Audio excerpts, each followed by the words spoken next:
Je voulais parler d'eux, mais l'année prochaine, pendant la sortie du film de Han Solo. Les choses ont merdé et nous voilà ici, maintenant. Chris et Miller sont les réalisateurs du film, du spin-off sur Han Solo. C'était avant que Kennedy les dégage, simplement. Et le projet de Han Solo est repris par le célèbre Ron Howard. Et t'inquiète, mon gaillard, c'est bientôt ton tour et il n'y a pas que des chefs-d'œuvre dans ta filmographie. Du coup, je profite un peu de l'occasion pour revenir un peu sur la filmographie des deux réalisateurs. C'est vrai, elle reste quand même intéressante. Ce n'est pas rare que des réalisateurs soient écartés de leur projet, mais pour Star Wars, c'est un peu une première. Chris et Miller sont de jeunes réalisateurs, pourtant tous leurs films ont eu du succès.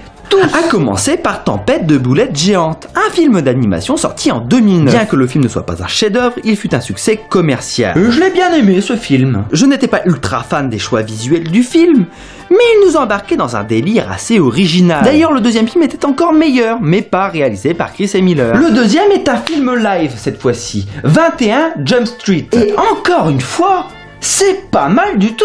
Deux policiers doivent se faire passer pour des lycéens afin d'infiltrer un trafic de drogue. C'est une comédie plutôt sympathique qui fonctionne bien, avec un humour omniprésent. Le duo d'acteurs est plutôt bien choisi et l'humour fonctionne bien dedans.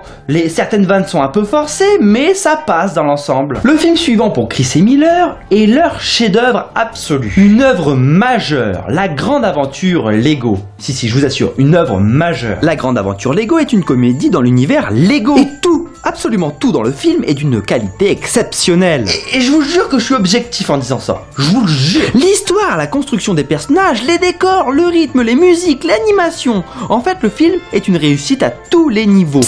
Si vous aimez bien ce film, je vous conseille aussi Lego Batman The Movie. Il est génial. Bon, après, Chris et Miller ont aussi réalisé la suite de Jump Street. Là encore, c'est une comédie plutôt sympa, plutôt rythmée, et qui a eu de très bonnes critiques spectateurs et presse. Et après ces films, ils devaient réaliser le spin-off sur Han Solo. Et oui, ils ont géré à peu près le casting et une grosse partie du tournage. Mais tout ne s'est pas passé comme prévu. La façon de travailler des deux réalisateurs ne plaisait pas du tout à la productrice et au scénariste du film. Après des retards répétés et un désaccord artistique profond, Chris et Miller sont simplement virés du projet. Je n'irai pas beaucoup plus loin, parce qu'il y a plein de pseudo-raisons qui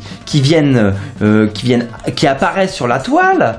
Et on va pas vraiment savoir démêler le vrai du faux. J'attends d'avoir vraiment les deux versions des deux parties. Mais je vais m'arrêter quand même sur un point qui leur est reproché, qui me paraît quand même justifié. Chris et Miller voulaient un Han Solo très comique, et je suis en désaccord avec ce choix. Même si c'est un personnage marrant, il n'est absolument pas un personnage comique. Certaines rumeurs racontaient que Han Solo se comportait davantage comme un personnage de Jim Carrey par exemple. Et cette image me fait vraiment froid dans le dos. Et je pense qu'avec le temps, on va en apprendre davantage sur les raisons, les pourquoi et les comment. Apparemment, Disney est aussi mécontent de la performance de l'acteur de Han Solo.